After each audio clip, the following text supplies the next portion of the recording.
Thank you, Alan. Good evening. How are you? Doing all right? Good. It's nice.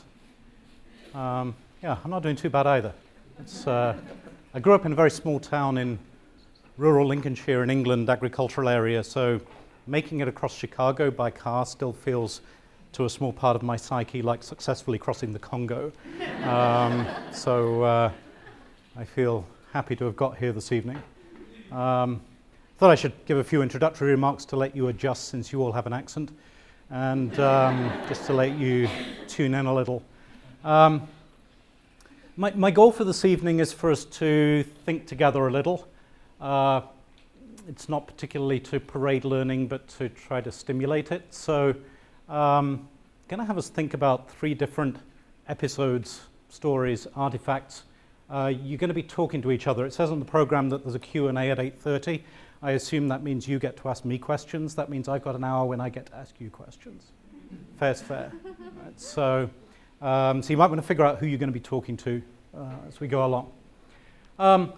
Just to ease us into this, I want to talk about a few books, or actually do something much smaller than that. I'm going to talk about a few book covers. And so a couple of disclaimers here. I'm not actually implying anything about the content of the books. You may or may not know that authors don't usually have very much control over the covers of their books. They're almost never consulted over what picture goes on the front. They sometimes don't even choose the title. So I'm not actually holding the authors responsible for anything that we're going to look at now. And I'm also not trying to make a big systematic point here, just provoke some thoughts, some questions. This edition of this book came out in 2003. It's a good book, Ministering Cross-Culturally. An incarnational model for personal relationships. The visual rhetoric of this cover is kind of interesting. It implies a few things about what intercultural learning might be about.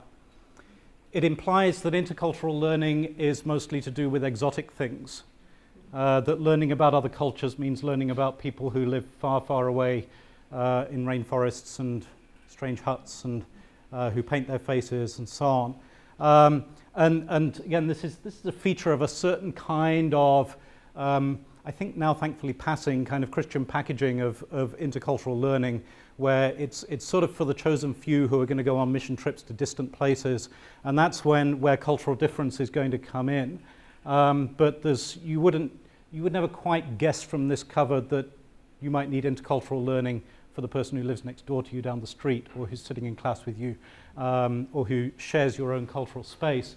It's also interesting here, the subtitle, An Incarnational Model for Personal Relationships, pulls on an image that was in vogue for a while, the notion that cross-cultural learning was incarnational, that somehow going to another culture was kind of like Jesus coming into the world, and that you were sort of going to the other culture like Jesus came to Israel, and that doesn't really quite work for a whole bunch of reasons, and thankfully is waning now.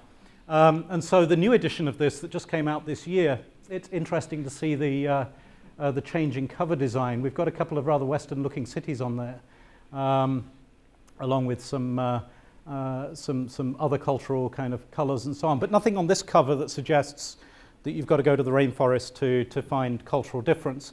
And notice how the subtitle's changed as well. Now it's a model for effective personal relationships.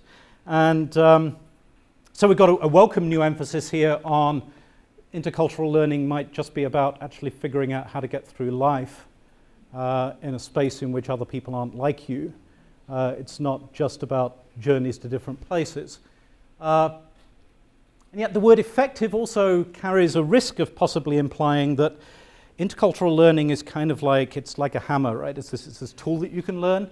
It's outside of you. It's this thing you can pick up that's going to help you get stuff done. It's something you can pick up and put down. It's going to help you be effective. It's going to help you not make mistakes. It's going to help you get to the goals you want to get to. But already we see this kind of progression going on in these kinds of book covers, from intercultural learning as exotic to intercultural learning as just practical life skill. Another interesting progression we see going on in book covers, this is actually a recent reissue of a book that first came out in the early 1990s, part of a series. This one's Sociology Through the Eyes of Faith.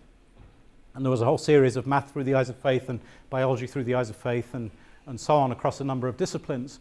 And this image of through the eyes of faith, you can see this book coming out of this sort of embrace of perspectivalism that went on in the second half of the 20th century, this notion that you see from somewhere, that you've got a perspective on things, you've got a worldview, and that matters, and that this might be relevant to Christian education, and it's kind of exhorting you to see things with Christian eyes, to have a Christian pair of lenses on as you look at things. But then this book came out just a couple of years ago. It's called Misreading Scripture with Western Eyes, and this is also about seeing with certain kind of eyes, but now the eyes are cultural, and the cover image is a little problematic. It's not quite as easy to take your Westernness off as it is to remove a pair of spectacles. This is closer to eyeballs than spectacles, I think. But notice how this creates an interesting tension with the previous book, because the previous one is suggesting there's such a thing as the eyes of faith, right? You can look with Christian eyes. The second one says, well, your Christian eyes might actually also be American, or Korean, or British. And that also might be coloring the way you see, and you might not just be looking with untainted, untinted Christian eyes, that your Christianness might actually turn out to be white Christianness, or middle-class Christianness, or American Christianness. And suddenly this whole perspectival thing gets more complicated, and culture comes a little bit closer to home. These are some of the questions I want to play with a little bit this evening, is when you try to put cultural difference together with Christianity, is it just a tool that you go do some intercultural learning and makes you a more effective Christian, right? You can get more stuff done. And is it something that you can run at with this kind of pure set of Christian eyes that tell you how to look at all the different cultural categories? Or is it more dangerous than that? So I want to start off by having us look at a cultural artifact together. So we're going to look at a music video. I'm not going to tell you anything more. We'll talk about it a little bit afterwards. It's about a 3.5-minute video, and it goes like this. Hey, turn to somebody nearby and tell them what you just saw. What was that video about?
Okay.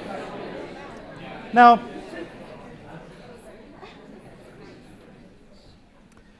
anybody want to tell me what you just saw? Go ahead. He came up for a very simple object, was struck with a mysterious and awesome video machine, and offered him all these glorious choices. And then he just said, "No, I just want my drink." And he got in the car and drove off. That's pretty good. Now, let's think for a moment about what you might want to know to be able to get under the surface of this video. For a start, what culture is this video from? Japan. No, East Germany. Right? So for a start, as so often with intercultural learning, you might not want to trust your first impressions because they're usually wrong.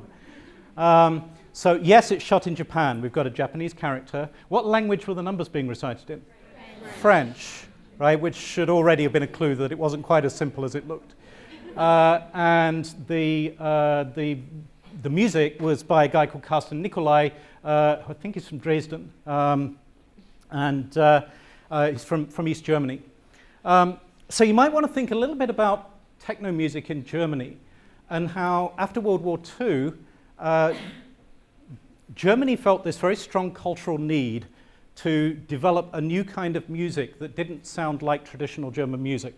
The reason for that is they'd just been through the Nazi period, and cultural continuity was a problem, right? You didn't want to sound like the cultural things that had just been co-opted by Nazi culture. There was this radical cultural break that was being attempted. And so Germans got really interested in electronic music because it was new. It sounded different. It wasn't in continuity with the German cultural traditions that had been so distorted through the Third Reich. And so people like Stockhausen became really important in Germany. And the rise of techno music in Germany is associated with a bunch of people who've studied classical music, who are part of the music literati. It's a highbrow genre originally. It's not a lowbrow genre. Techno music in the US, which was borrowed from German techno music, starts with African American youth in Detroit.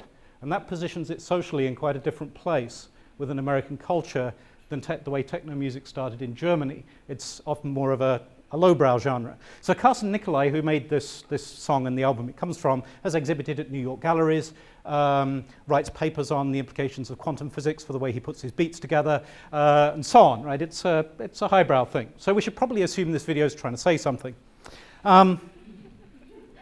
So you want that kind of background. You're also going to want to know where this whole numbers thing comes from. And of course, if you've been paying attention to German music for the last 70 years or so, you'll know that one of the most influential bands of the 20th century in the Western world generally is Kraftwerk. Who's heard of Kraftwerk? Right? One of the most influential bands of the 20th century. Kraftwerk made a string of albums in the 70s and 80s. The relevant one here is called Computer World. And the theme of this album was all about how our lives were gradually being digitized, were being taken over by computers.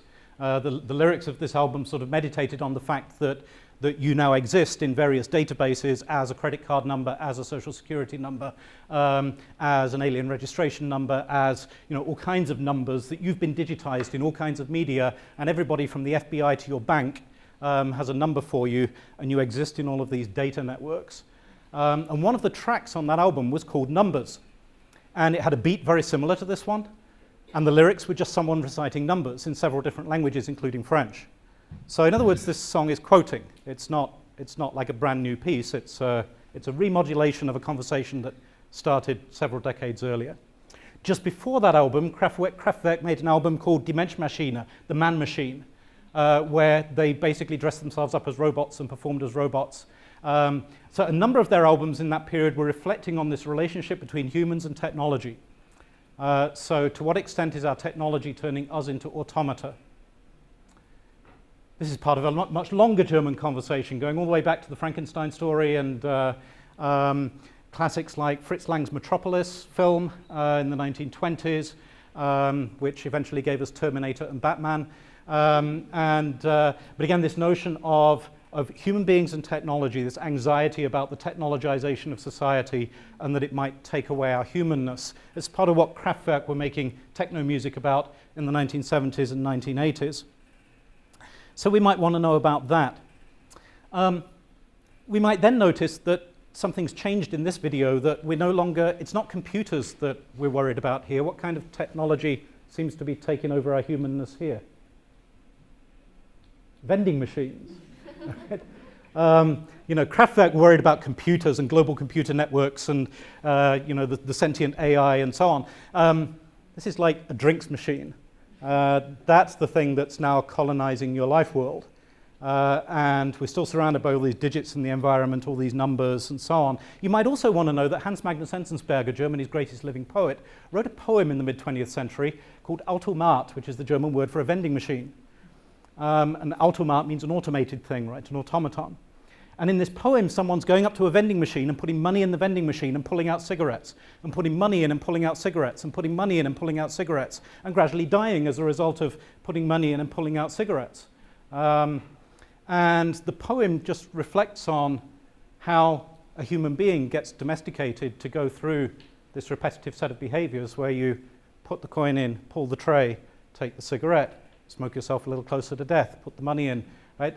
And which one is actually, a question by the end of the poem is which one is the automat? Is it the vending machine or is it the human being? And if you look at this video and you ask yourself, there were two characters in this video. There was a Japanese man and there was a vending machine. Which one engaged in the most predictable automated behaviors? Right?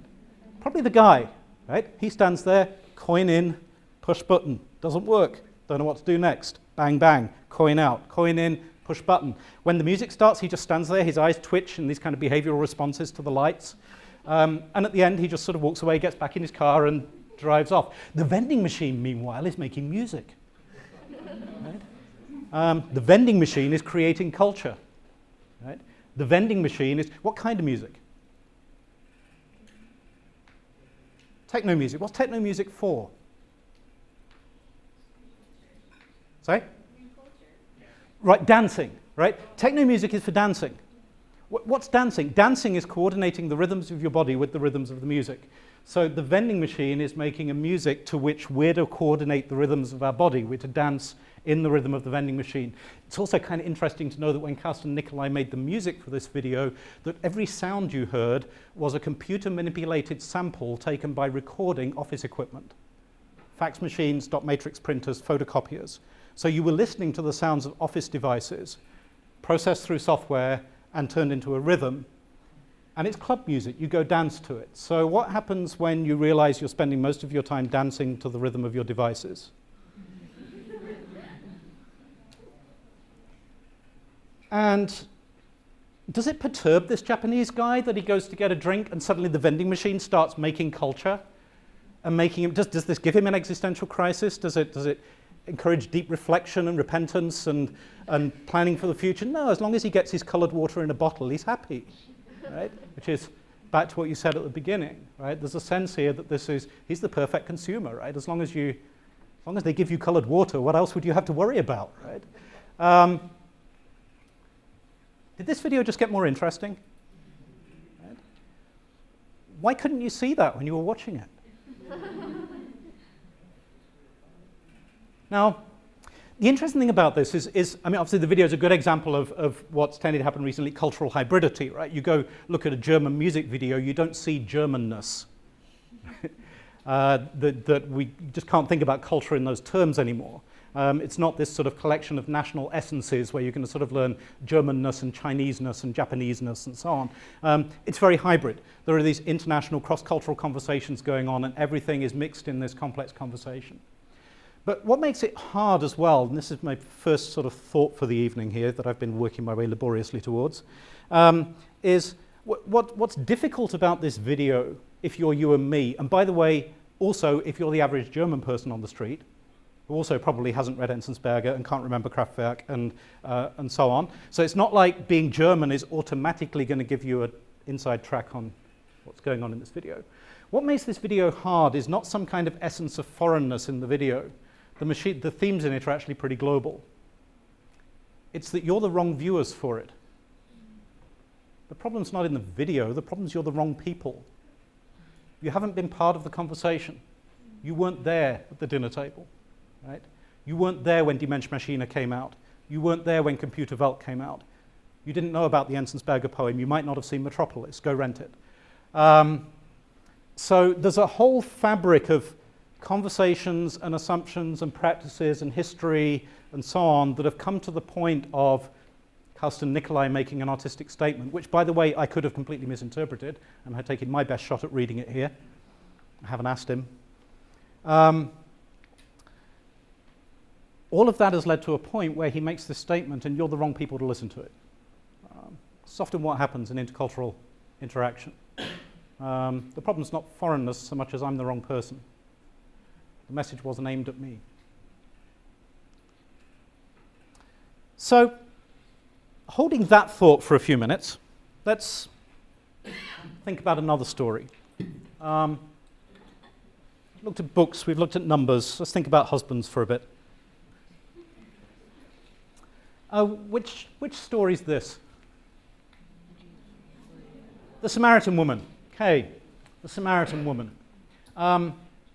If you remember what's going on in this story, Jesus and his disciples are wandering through the countryside, and it's the middle of the day, and the disciples have gone off to find a Subway, and Jesus is sort of feeling tired and hungry and sits down by a well. And a Samaritan woman comes up to the well, and Jesus does something very risque in the circumstances. He starts a conversation with her. This is actually thoroughly inappropriate. And he says, "Can you get me a drink?" And she looks at the well. She looks at his lack of bucket. She comments on his lack of bucket.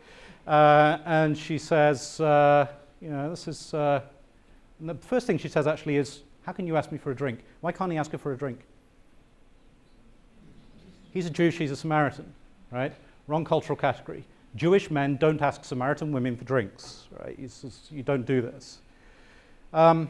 Jesus flips the conversation around. He says, "Well, if you really knew who I was, you'd have asked me for a drink." This is where she brings up his lack of bucket. Right? "You haven't got a bucket, the well's deep. How are you going to get me a drink?"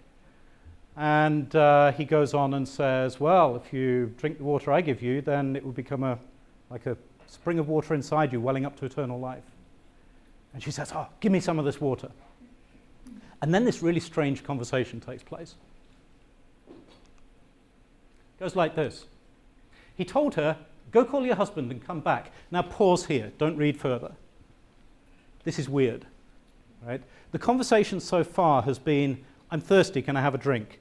Jews don't ask Samaritans for drinks. "Well, actually, you should have asked me for a drink. You haven't got a bucket, how are you going to get a drink? I could give you living water. Give me living water, go get your husband." Right? This is a strange conversation. So far it's like, do you want to go get coffee? Sure, I'd like to get coffee, I'm thirsty. Get your husband. Right? This is just sort of, first question you've got to ask yourself here is, why does Jesus suddenly, at this point in the conversation, out of the blue, no prior conversational move prepares for this, suddenly starts asking about husbands? Why? What triggers this? What's Jesus trying to do conversationally at this point? I'll let you talk about this in a minute. He told her, "Go call your husband and come back." "I have no husband," she replied. Jesus said to her, "You're right when you say you have no husband. The fact is you've had 5 husbands, and the man you now have is not your husband. What you just said is quite true." "Sir," the woman said, "I can see you're a prophet. Our ancestors worshipped on this mountain, but you Jews claim the place where we must worship is in Jerusalem." This is also weird. So we sort of went from drinks to husbands. Now we've been on husbands for 2 conversational turns, and he says, "You've had 5 husbands," and so on, and she goes, "Oh, but which temple should I worship in?"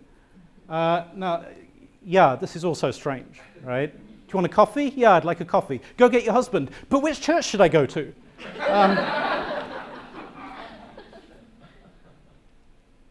You've got to think about why here, right? Why does she suddenly change the conversation here? This hasn't come up in the conversation so far. Why does she suddenly change the topic? Suddenly goes off in a brand new direction. What's she trying to do here? What's her goal in the conversation? "Woman," Jesus replied, "believe me, a time is coming when you'll worship the Father neither on this mountain nor in Jerusalem. You Samaritans worship what you don't know. We worship what we do know, for salvation is from the Jews. Yet a time is coming and has now come when the true worshippers will worship the Father in the Spirit and in truth." Here's your next conversation. I want you to answer 3 questions with somebody sitting nearby. Why does Jesus bring up husbands in the middle of a conversation that up to now was apparently about water? Why does the woman bring up temples in a conversation that started off being about water and was now apparently about husbands? And what else do you know about this Samaritan woman by the end of the story? What kind of person is she? What impression do you have about her from the story? Talk about those 3 things for a few minutes.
Okay, now,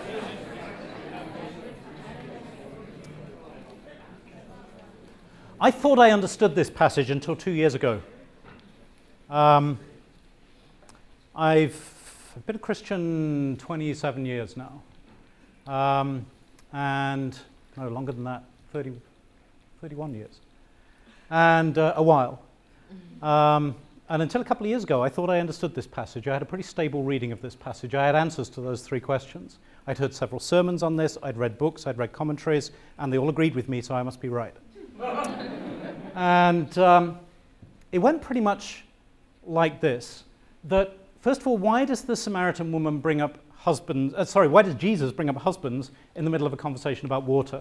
Well, the story I heard was that because we've just got to the point where she says, yes, give me this living water, so she's ready to accept faith, so now we have to go through confession of sin. So now Jesus has to expose the hidden sins in her life so that she can confess them, so that she can come to faith, right? So I'd often heard this read as a sort of classic evangelical conversion narrative, right? So why does she bring up temples at this point? Well, because it's really uncomfortable having somebody expose all your hidden sins. And it's much easier to discuss abstract theology about which temple people should go to. So she's actually trying to wriggle out of the spotlight here. She's trying to get out of facing the issue and sort of going back to abstract issues as a way of refusing to face what she's really got to deal with. And what do we know about this woman? Well, she's a sinner. 5 husbands is too many. 2 or 3 could be unfortunate, but 5, that's pushing it. And so this was what I've heard this in sermons, I've read it in books, this is what I'd learned from my Christian culture. Now, if we look at what commentaries say about this, a couple of summers ago I was at Regent College in Vancouver and I just went and pulled an armful of commentaries on John's Gospel off the shelf in the library, took them back to my office and photographed the page that dealt with these turning points in this conversation. Here's a few extracts from a bunch of these commentaries. Though not a prostitute, this is a textbook example of damning with faint praise. Though not a prostitute, she is sexually immoral. This is a judgment about the Samaritan woman. Like, not quite a prostitute, but pretty close. Another different commentary. 5 husbands. Jews were allowed only 3 marriages. If the same standard was applicable among the Samaritans, then the woman's life had been markedly immoral. Another commentary. I have no husband. Jesus bidding her to call her husband is really a call to confess her sins, to confess them voluntarily. Always beware of commentators that tell you what Jesus was really saying. Another commentary. Jesus' request for her to bring her husband leads to a revelation of her immoral life. Another commentary. This identification of Jesus as a prophet stems from the special knowledge that he has exhibited, but may also refer to his obvious wish to reform her life. Another word you should beware of in commentaries is obvious. The best solution is that it suggests a scandalous way of life which bears out the Jews' low opinion of the Samaritans. Jewish law permitted remarriage after divorce, but a person who was married more than 3 times was considered reprehensible. According to the synoptic tradition, Jesus disapproved of divorce altogether. There's a lot of consensus in the commentaries. In other words, I've got good justification for my reading. If I go to the library and check it up, it turns out to be true. And it's probably totally coincidental that all these commentaries were also written by white Western males. Then a couple of summers ago, my wife was reading this book, In the Land of Blue Burqas, by Kate McCord, which is a pseudonym. It's a young American woman who went to live in Afghanistan, spent time living with Muslim women in Afghanistan. And in the last chapter of this book, which I confess is the only chapter I've read, she says this: I was often amazed when an Afghan heard a Jesus story for the first time and then told me what it means. Jesus spoke to a woman at a well, a woman who had had several husbands and was not married to her current partner. My Afghan woman friends immediately saw the woman's shame. No woman in Afghanistan can arrange her own marriage. The woman at the well had been used by 5 men, and the last didn't even have the decency to marry her. The woman's question about where she should worship made sense. With her lack of honor and freedom, she couldn't have gone to Jerusalem or Mount Gerizim to worship. Stunningly, Jesus told her she could worship where she was, told her she was not cut off from God. He said worship isn't about form or place, but about spirit and truth. For my Afghan friends living locked behind walls, huddled in tea houses or street corners, frightened of the neighborhood mullah, this is good news. As I read this, the particular thought that landed on me like a ton of bricks was that in 20 plus years of reading this passage, it had never before occurred to me to ask whether the woman had chosen to be married 5 times. Why would that never occur to me in 25 years of reading this passage? Because I come from a culture where I get to choose those things. And especially as a male in that culture. I come from a culture where my narrative about how things work is that marriages are freely chosen and that too many of them is a sign of moral culpability. This forces me to start asking myself whether first century Sumerian culture was more similar to 21st century American culture or to 21st century Afghan culture in terms of how much power women had to choose their marital experiences. And suddenly I find myself in this rather uncomfortable position because just if, and I'm not even asking you necessarily to pick a side here, but if there's something to this reading, if Jesus is coming along and not so much trying to parade her sins in public, but trying to tell her that in spite of her shame, she can be accepted and can worship, that in spite of being used, that God won't use her that way, then as a powerful white male privileged Western reader, reading this passage and sitting going, oh, terrible, sinful, immoral woman, I'm probably aligning myself in the story, not with Jesus, but with the other men in her village. Which may be the reason that she's at the well on her own in the middle of the day instead of first thing in the morning with the other women when they would have been there together. So suddenly I move from being the noble Christian who's on Jesus' side and is hoping for this woman to repent and join me in my faith, to being the judgmental bystander who Jesus is saying has it wrong. Which is an uncomfortable position to end up in. And yet we could have predicted that I would end up there by taking some intercultural studies classes.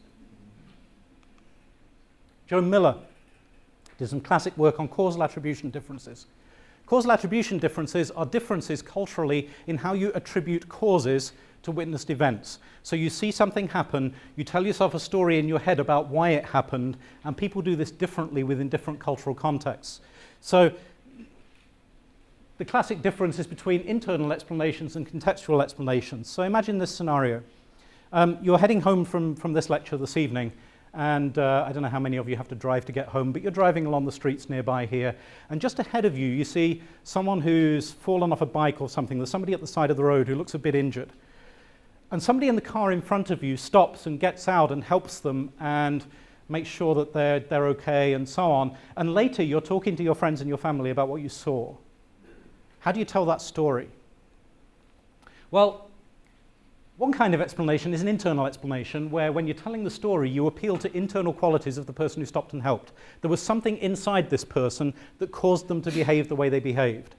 They were a kind person. They were a Christian person. They were a nice person. They were a loving person. They were compassionate. The other kind of explanation is a contextual explanation. You say, well, it was dark. It was late at night. There was no one else around. Of course they had to stop and help. There's a large and stable difference between Western subjects of studies and Asian subjects of studies on this. Now, it's not that both of us know how to give both kinds of explanations. It's not like it's hardwired. But Asians, on average, will give a significantly higher number of contextual explanations, and Westerners, on average, will give a significantly higher number of internal explanations.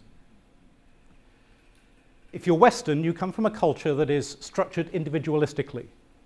You learn from when you're very small to think of yourself as an individual who acts on the world by your own choices and under your own power. There was one study of Japanese and Anglo-American mothers playing with toddlers. Placed in a room, psychology study with some toy cars and things. The Japanese mother, well, let's do the American mother first. The Anglo-American mother will come in, sit down with the toddler, pick up the car, and go, look, Johnny, it's a car. Vroom, vroom. Look how it goes. Now you do it, Johnny. And the child is learning in these interactions that the world is made up of objects that I can manipulate and that I should do it myself.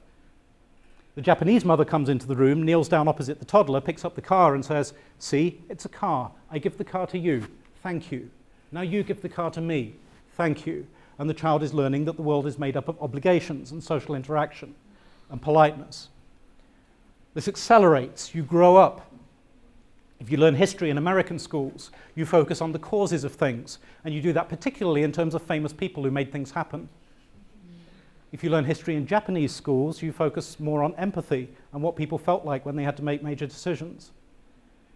By the time you're an adult, you go to restaurants, and you find out in North America that the tables are mostly square, because each person has to have their own side of the table. Whereas in China, they're more likely to be round. You will find that each of you gets your own copy of the menu, whereas in China, typically one person would get the menu and order for everyone. You will find that you may get asked to if you want to split the check, even if you appear to be married.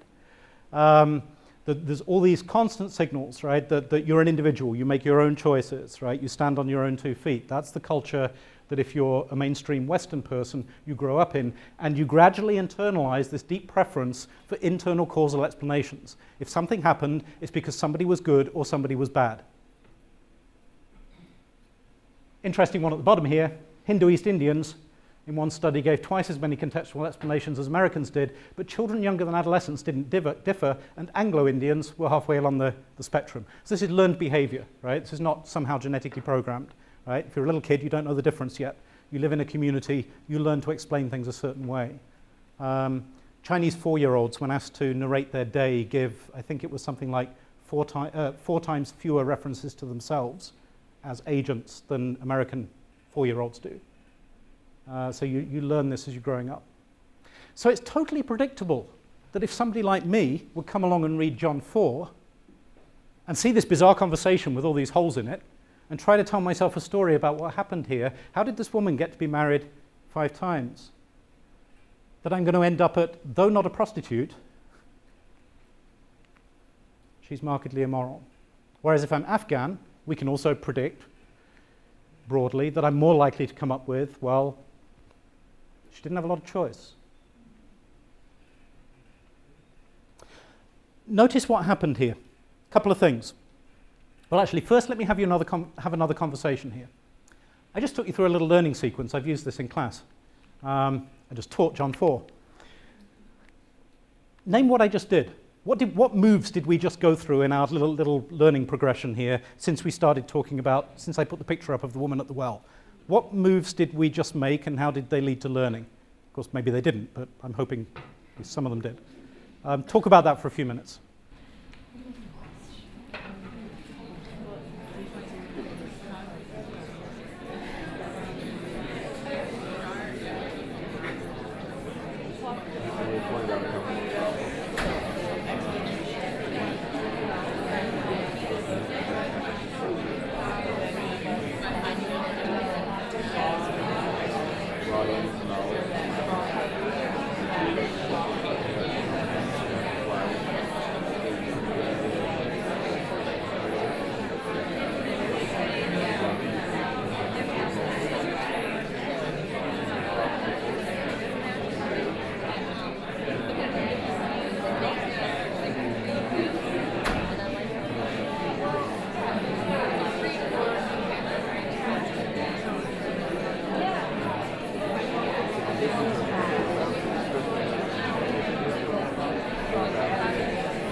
Now let's match your story against mine.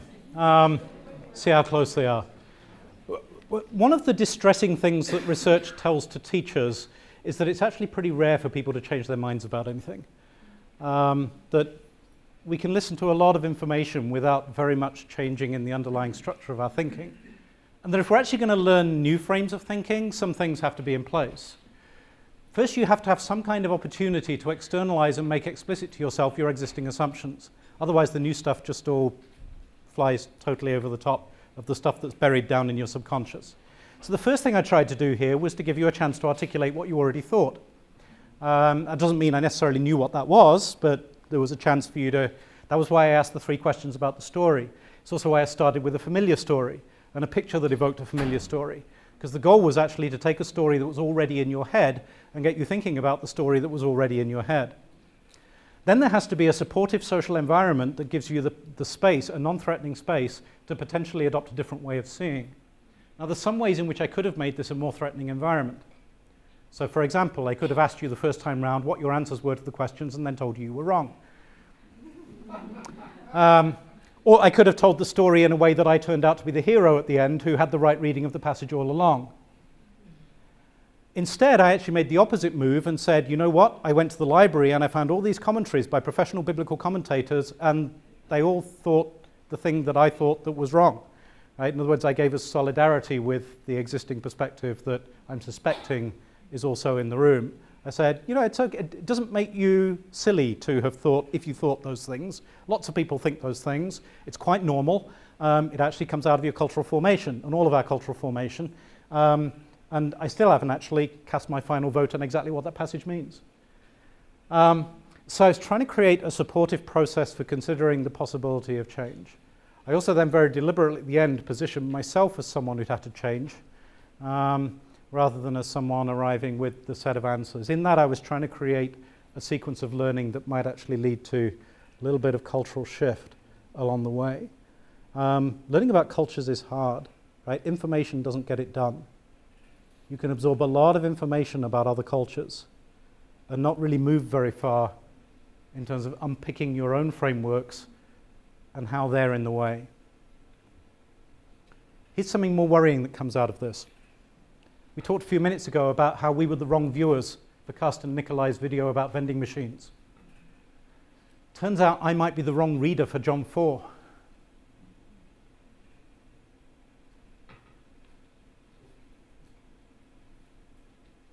It's a little worrying at first. Turns out my own cultural formation might be making stories happen in my head that are making me fill in the gaps in the text, filling in the things that Jesus obviously wanted to say but didn't quite say, the things that Jesus really meant to say but didn't quite say, that are all getting filled in by the way that I'm retelling the story. And maybe I'm just wrong.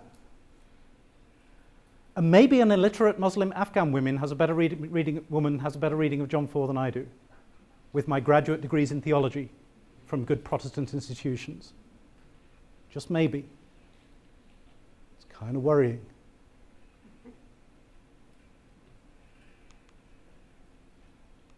Came across this passage in a book about the Reformation. It's one that I've used in a lot of contexts. It sort of stayed with me. I like the way it puts things.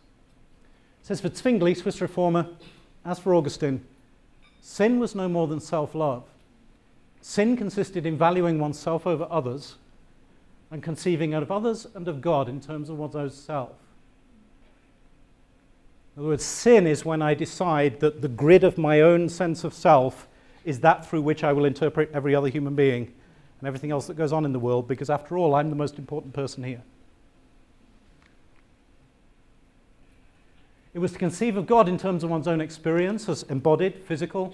It was to measure others in reference to oneself, to enter into social relations out of self-interest. It means I approach other people for what they can give me. I approach other people for what I can get from the exchange. Whether that's a hamburger or an interesting anecdote or a nice evening or whatever it is. That's sin. It's when I'm the middle and the world has to revolve around me and my interpretive grid is what's going to determine what everyone else gets to become. I'm the measure of all things.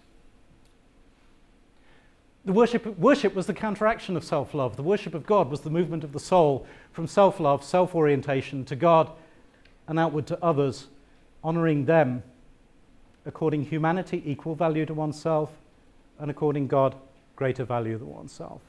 This is really basic stuff. This is love the Lord your God with all your heart, mind, soul, and strength, and love your neighbor as yourself. in longer words. But I'm an academic, I like long words. So this does it for me. Simple, and yet spend an evening thinking about what it means to accord humanity equal value to yourself. Which, does that mean that people other than me get a right to tell stories about the world? To interpret what's happening? To have views, opinions, including ones I don't like? Does it mean decentering me from being right about everything and being the person who's the right reader for everything? Who's the right listener for everything? Who's the right viewer for everything? Who has the pristine eyes that see what's really happening in the world? Well, everybody else is getting it wrong. And maybe this thought that I'm the wrong reader for John 4, in some ways, as someone who works in the Reformed tradition, this is not that new a thought, because I'm a sinner. I'm the wrong reader for everything. Why would I think I was the right reader for everything? Let's look at one more story. Talk about neighbors. I'm hoping this will help a little. In Luke, Jesus tells another Samaritan story. The observant will start to spot a theme. In Luke 10, if you remember, it doesn't start with the story about the Samaritan. It starts with a conversation on the village square. And on the village square, a scribe comes up to Jesus and starts asking him questions in public. And it's pretty clear both from the context and from history that these are probably not honest inquirer kind of questions. Look at the questions. First question he asks is, what must I do to inherit eternal life? Now, remember, Western people, wrong readers. The commentators tell me that in terms of sort of first century culture and Old Testament context and so on, what this probably means is not what must I, individual person, do to get my soul to go to heaven. It's more like, which group of people do I need to be a member of that are going to be raised to life in the last days? What does it take to be part of Israel? Right? This is a collective category, not an individual category. So what must I do to inherit eternal life? How do we know this is not an honest seeker question? Well, because Jesus actually does what you always should do if you get asked a controversial question in public. He says, what do you think? And the scribe gives him the commonly accepted answer, and Jesus says, yep, you're right. The scribe knew the answer already. It says, it's to love the Lord your God with all your heart, mind, soul, and strength, and love your neighbor as yourself. Jesus says, yeah, you got it right. And then it says, but the scribe wanted to justify himself. Now, the scribes just asked Jesus a question in public. It's probably more like, it's like if Donald Trump or Hillary Clinton come through town and people start asking them questions about their position on immigration or on border controls or something. It's not like nobody knows what they said before about that. The desire is just to get them to say something on camera in public that you can nail them to in tomorrow morning's news. It's probably what's going on in this conversation here. That's my guess, but it's a guess. But at any rate, the scribe knows the answer. And notice that we didn't make up the answer, we got it from Leviticus 19. Don't seek revenge or bear a grudge against one of your people, but love your neighbor as yourself. I am the Lord, says Leviticus 19:18. We're quoting Leviticus 19 here, as well as Deuteronomy. Scribe wants to justify himself, so he says, but who is my neighbor? And again, in the context, right, which people do I need to be part of? Who's in, who's out? Right? Who do I need to pay? Who's human? Who do I need to pay attention to? Who's part of the crowd that are going to get saved? Who's on the outside? Who's not in this group? Now, notice that if you're just going from that Leviticus 19:18 passage, there's a possible answer to this that says, my neighbor is my fellow Jew who's in trouble. Right? Do not seek revenge or bear a grudge against one of your people, but love your neighbor as yourself. Right? If you just work from Leviticus 19, you can answer this and say, be nice to your own. Right? Look after your own people. Look after the members of your community. At this point, Jesus tells a story, which he tended to do when he wanted to worry people. Now, there was a saying, this story starts off with a priest going down the road. You know, there's a guy who goes down the road, he's beaten up by robbers, he's left half dead and half naked at the side of the road. Some commentators think that Jesus has the guy be like partially clothed on the side of the road so that nobody in the story can tell what ethnicity he is. Like they can't tell by looking at his dress, and he's not completely naked, so they can't tell that way either. So, again, speculation, maybe, who knows. But a priest comes by, sees him lying on the side of the road, walks by on the other side. Levite comes by, sees him on the side of the road, walks by on the other side. There's a saying at the time of Jesus that the people of Israel are made up of the priests, the Levites, and all the people. These are the three categories of Israelite society. You've got priests, Levites, Joe the plumber. Right? That's your sort of three levels of society. So think of this, you know, the scribe's still here. Scribe's just said, but wants to justify himself. But who is my neighbor, right? Jesus tells a story. The priest comes by, doesn't get it. This surprises no one, right? It's a common theme at this time that the temple bureaucracy in Jerusalem are deeply corrupt, right? We need a Washington outsider. So this is just not a surprise that the priest doesn't get it. The Levite also bound up with the temple bureaucracy. So who's supposed to come along next? Well, Jesus is a prophet from up north, you can tell by his accent. And prophets from up north tend to rail against the temple bureaucracy, so what's probably going to come along next is a salt-of-the-earth Israelite, right? A farmer from Galilee. He'll get it. He'll know how to obey the law, not like these corrupt bureaucrats from Jerusalem.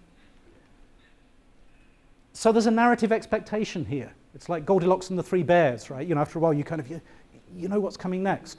But it doesn't, because along comes a Samaritan. What's a Samaritan? Well, Old Testament. You remember back in the Old Testament when Israel sins in various creative ways and get judged and invaded, and first the northern kingdom is invaded and then Judah is invaded and people get carted off to Assyria and Babylon, and there's exile and you get the book of Daniel and so on, and then after a while a group of Jews come back to the land to rebuild the temple in Ezra and Nehemiah, right? That narrative. Well, if you're an ancient Near Eastern ruler and you want to keep an empire together and you don't have railroads and cell phones, which makes it hard to keep an empire together. Because if you get an uprising 400 miles away, it's going to take you a while to get an army there to put it down. So one of the things you need to do is make sure there's not a lot of solidarity in the places that you've conquered before you leave. So standard tactic is the upper level of society, the rulers, you put their eyes out, kill them in front of their children, and so on. You can read about this in the book of Daniel, right? You know, the king and his family get executed, humiliated, chained to the table. You can read various stories about that in the Old Testament. The next layer down, right, the civil servant material, get carted off into exile. That's Daniel and his friends. Get taught the language of the Babylonians and put into the civil service. The peasants, you divide them up. You take half of them and dump them in various other countries, and you leave half of them in the country you came from and dump a load of new people on them that you took from other countries that you just invaded. So you do a big ethnic mixing project to try to end up with not enough people who actually have solidarity with each other to be able to get a popular movement together to overthrow your rule. This is where the Samaritans come from, right? The Samaritans are the descendants of the intentional ethnic mixing that took place at the time of the exile in the Old Testament. And so if you go home for homework tonight, go read Ezra and Nehemiah. You will find that some of the people who opposed the rebuilding of the wall around Jerusalem and the rebuilding of the temple were the Samaritans in Israel. They knew this was bad news. They didn't want ethnic purity coming back. Right? So the Samaritans, as far as the Jews are concerned, have got dodgy heritage. They've got the wrong parents. They're not part of true Israel. The Samaritans had their own temple up in Samaria, didn't worship in Jerusalem. The Samaritans had their own scriptures. They had the first 5 books of the Old Testament but didn't recognize the rest as scripture. So this is sort of kind of like Jews and Samaritans, like evangelicals and Mormons or something. Or, right? So they got the wrong scriptures. There's a rabbinic saying from the time of Jesus that Samaritans are not even a real ethnicity, they're just those stupid people from Shechem. Right? Samaritans are stupid people. The Romans came a while before Jesus and invaded Israel, and after Israel, years earlier than that, had invaded Samaria and conquered it and burned down their temple, the Romans invaded Israel and gave Samaria back to the Samaritans. Right? Imagine China invading the US and giving Texas to Mexico. Sort of how that would play to the average patriotic American. During Jesus' childhood, there was a group of Samaritan men crept into Jerusalem under the cover of darkness with a bag. In the bag, they had a bunch of dead people's bones that they dug up in the graveyard. And they managed to get close enough to the temple to throw these inside the holy place in the temple. This was a 9/11 moment in Jerusalem. Right? This is the holy place. This is where you can't put dead things in there, let alone dead people's bones. So the Samaritans came and desecrated the temple in Jerusalem. Samaritans are terrorists.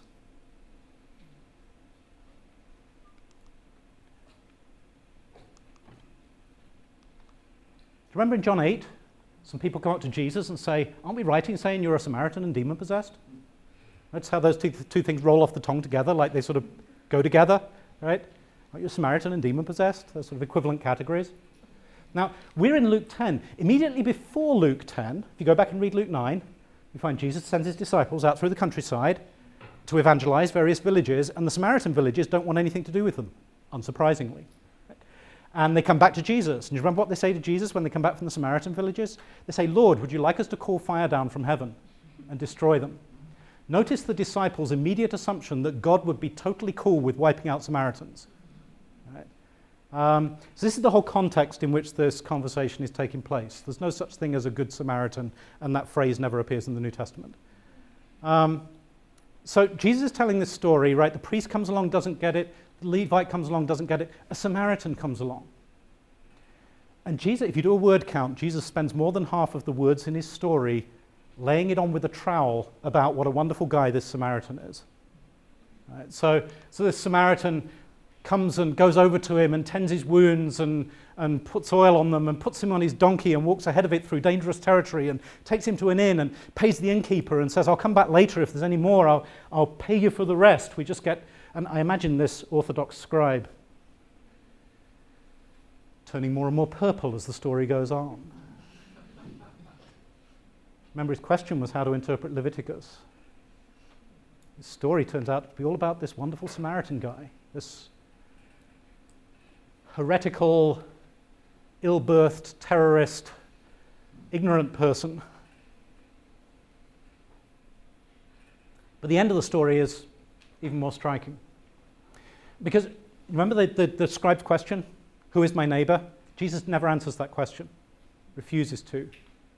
He does a really clever teacher thing here. He asks the question back, and it's a multiple choice question. He says, which of these three do you think was a neighbor to the man who fell into the hands of robbers? Notice what Jesus just did with that sentence, right? First of all, it's a multiple choice question. There are 4 possible answers in the story as to who the neighbor is in the story. Right? The guy beaten up by robbers, the priest, the Levite, the Samaritan. What Jesus does with the way he asks the question is delete the option that the scribe wants before the question's asked. Right? Because I suspect what the scribe would really like the answer to be, Leviticus 19, right? One of your people.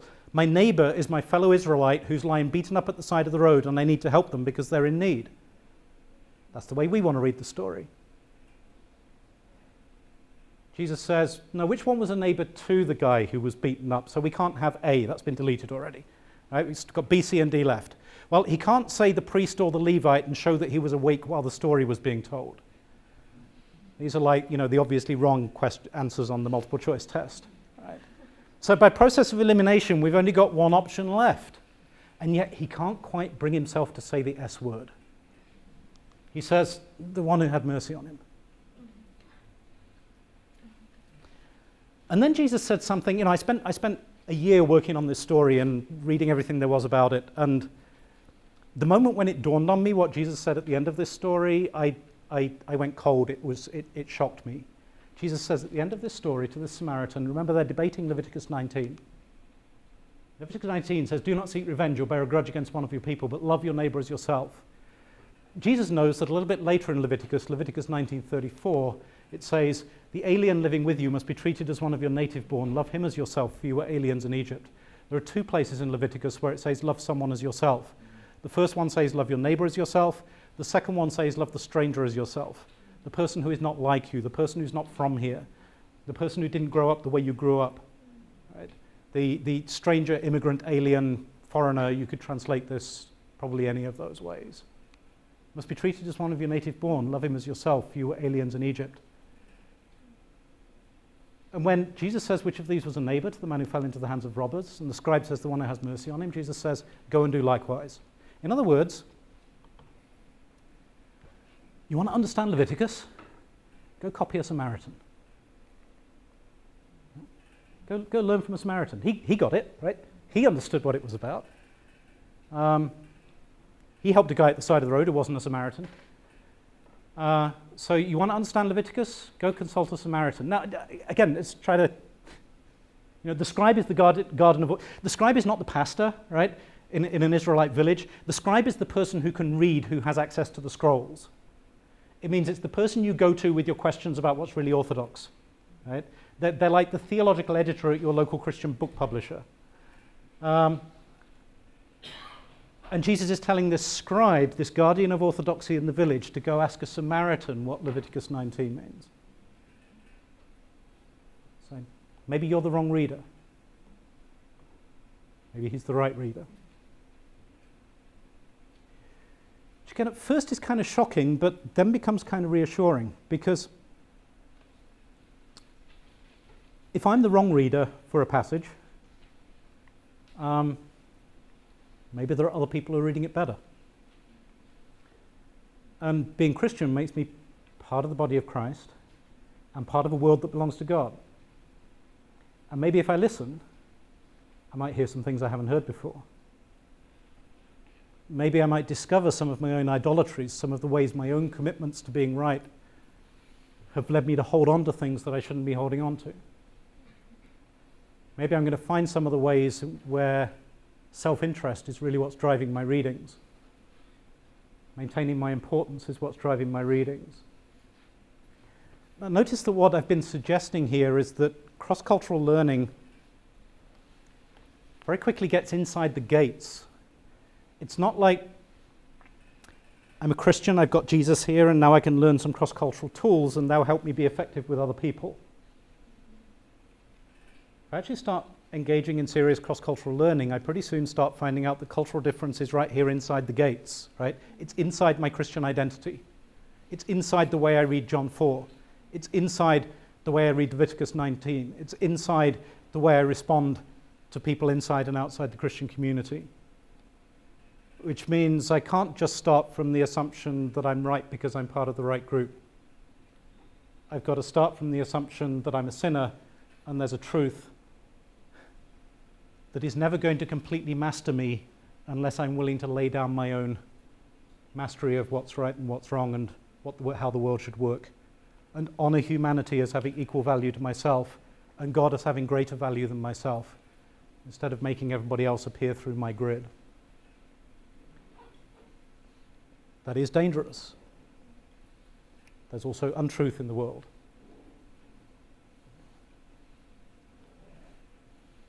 Don't have a formula for you. I do have a trust that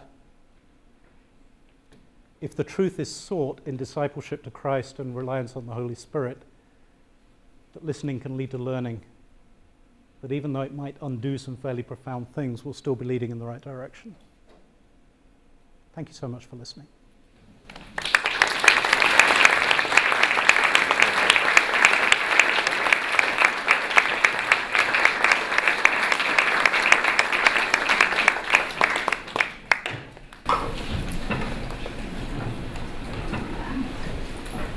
We did leave we'll leave just about a few minutes here. I know many people have to go, but if you have a question for David, we did say Q&A at the end. If you can wait 5 to 10 more minutes, and then we'll have a reception outside. I'd like to give those of you who are here an opportunity to ask him a question. So let's just take a moment for that. If there's a particular itch you want to scratch here in response to this message, go ahead and ask.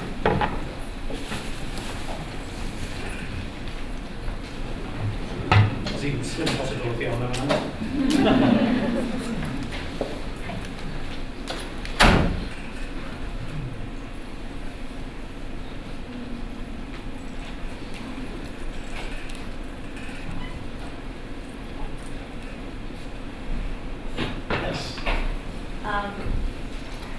any sources of places to get other perspectives on biblical passages other than the ones you usually find in context? Right, yeah. Just in case others didn't hear over there, other sources for reading biblical passages in ways you might not have thought of. Anything by Kenneth Bailey. Kenneth Bailey is a theologian who taught for many years in the Middle East and spent a lot of time traveling around villages and asking Middle Eastern peasants what New Testament stories meant, and recording their answers in very illuminating commentaries. So he's got at least 4 or 5 books that I'm aware of that just go buy them all, just order them all tonight. Those are all worth reading. There's the basic practice of just starting to actually look out for commentaries by people whose identity doesn't match your own. So, look out for biblical commentaries by Latin American authors, right? By African American authors, by, right? Depending on, which identity you're starting from. Just try to listen to more than one voice in terms of what set of life experiences and perspectives people are coming from when they comment on Scripture. There are books like the one I showed the cover of right at the start, the Misreading the Scriptures Through Western Eyes, I think is the title.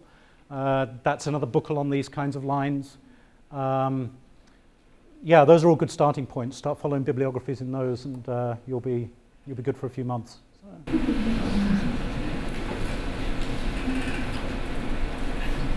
Not to be cynical, but do you think sometimes there's a pushback because we're sinful and in our nature to keep? We have the elite answer. You must come to us for it. Right. Which the Pharisees fell into. I mean, and we could all fall into. So you see that happening in some of the commentaries because we're trying to stack on some Western tradition, and we really need to go left or right to take a better look. You see that sometimes we huddle up and protect our country. Yeah, I mean, there's a really tricky area to articulate well here, and I'm always a bit scared of this after I've spoken about this, right? Because I don't want to end up saying you can't be confident about anything you believe, right? Although I think for myself, at the end of the day, my confidence is more in the person of Christ than in my precise formulations of how I think I've nailed that down. But I'm aware that even that is a complex thing to say. Because theology still matters, right? So it's still important to debate things and say I don't want to end up in a kind of any reading is as good as any other. No, there are readings that are more plausible than others at the end of the day. There were some pre-modern readings of Jesus as a warrior with his band of adventurers, and that doesn't fit well, right? Even though it comes out of a particular cultural context. But yes, I do think that one way that sin can manifest is pride in my own ability to master God, right? And by having it all laid out and nailed down, right? That I can even use truth as a thing to build my own psychological empire on. Now I think sin can also manifest as cynicism towards the truth and lack of effort in seeking it and throwing up your hands and saying, well, if it's this complicated, who cares? I'll go worship the pumpkin at the bottom of the garden, right? So it's not simple. Sin can push in just about every conceivable direction. So it's not an easy thing to pin us. It's always easy to name the sin that the people you're worried about seem to be engaged in. So if you're most worried by relativists, you're going to think of sin as affecting this one way, and if you're most worried by dogmatists, you'll think about sin affecting it another way.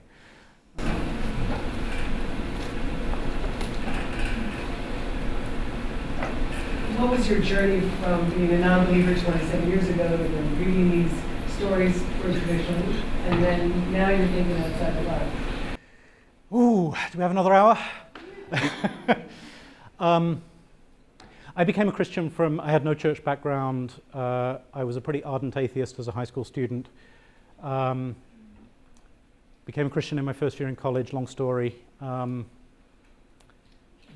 to me it was a dramatic, it was like, it's not that universe anymore, it's this universe, right? It was kind of, everything's different now. So I threw myself into that with both feet. I read the whole Bible in my first summer. I read every Christian book I could afford as a student. I had every Christian t-shirt in the local bookstore. I went to all the missions meetings and the prayer meetings and so on, right? I did the whole thing. So I think the really good side of that was I learned a ton really quickly, right? And I started to get steeped in things and learn the tradition and, learn how to use commentaries and how to read the Bible and so on and so forth. Sometimes the flip side of that kind of youthful zeal is I became very quickly very, very confident in all these new things that I was learning, right? That this was all great stuff and I was going to, and there's, and then you get older and you start wondering whether everything you thought when you were 19 is really quite the way God wrote the universe. So in the intervening years, I've lived and taught in Germany. I've done a graduate degree in Canada, which I thought wouldn't be difficult cross-cultural. I thought I've lived in Germany, how hard can Canada be? Right? But it was really disorienting. Remember my very first day in Canada, I remember my landlady offering to give me a ride to the supermarket. And we got to the supermarket, she said, "What do you want to get?" And I said, "Well, the weather's really hot, I should get some squash for the kids." And she looked at me weird. And then she took me through the supermarket and stood me in front of a load of vegetables. And I was really puzzled, because squash in England is a diluted drink, like Kool-Aid, right? And so yeah, within hours of arriving in Canada, I was just reeling. It was I thought these people spoke English. It was good practice for moving to the US later. So kind of like halfway house,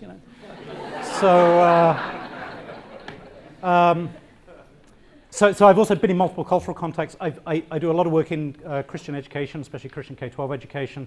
So the last number of years I've been working with schools in Norway, the Ukraine, Australia, Africa, various places. So I get to hang out with a lot of different people.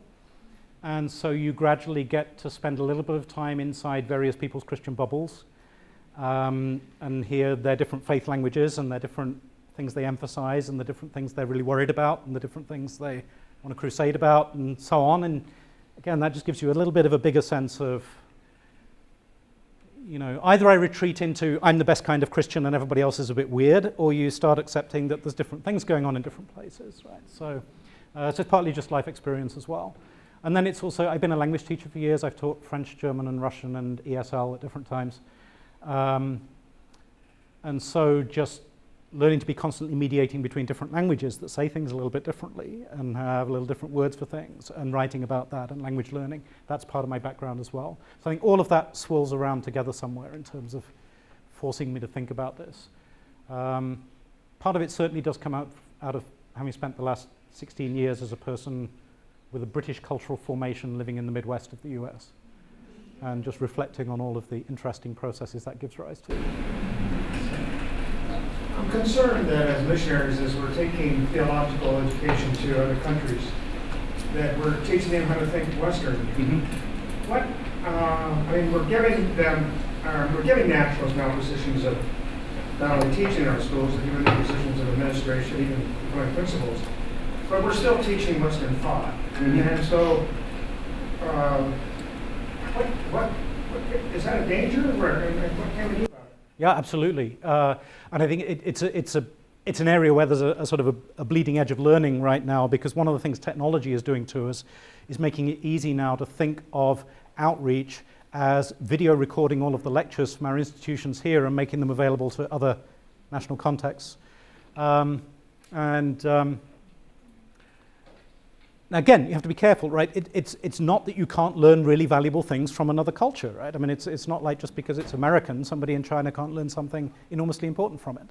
But we've also got this long history of adding all kinds of like 30% extra free stuff on top of it. When British missionaries went to Japan, they wrote letters home saying, we can't really begin explaining the deeper things of the gospel yet. First, we're going to have to teach them to sit on chairs and wear proper button-up shirts. Because if they can't really get the basic things about civilization, then how are we going to get to salvation? So now, you can laugh at that, but at what points are we doing the same thing? We've got a little bit less naive about going everywhere. Well, I don't know if we have actually. I mean, people are wearing Nike T-shirts the world over. I was going to say we've got less naive about the clothing having to be identical, but then there's the other things, right? Is part of taking the gospel to another place, making sure they have exactly the same view that we do about postmodernism or about, whatever it is, right? Sort of exporting all of our cultural conversations so that they become the litmus test of Christian thinking. I had a theologian friend in England who talked about having taught in Africa for a number of years and realized that most of the big existential questions his students had were not in the index of his textbook. Because his textbook was all about theological topics that occurred to Western theological textbook authors, and his students wanted to know, what if I've just become a Christian and I have 3 wives? What should I do with the 3 wives? And what should I do if the witch doctor just put a curse on me? And and so on. And there wasn't a chapter on any of this, right, in the textbook. So part of this has got to be actually learning what questions are existentially powerful in a given cultural context and what resources can be found within the Christian tradition for answering those questions in faithful ways, and not just sort of exporting a ready set of answers. But I mean that's a quick and cheap answer to a big question. But it's certainly an issue. It's one that missiologists have been struggling with for quite some time. We'll take one more question. So as a coach, I'm wondering,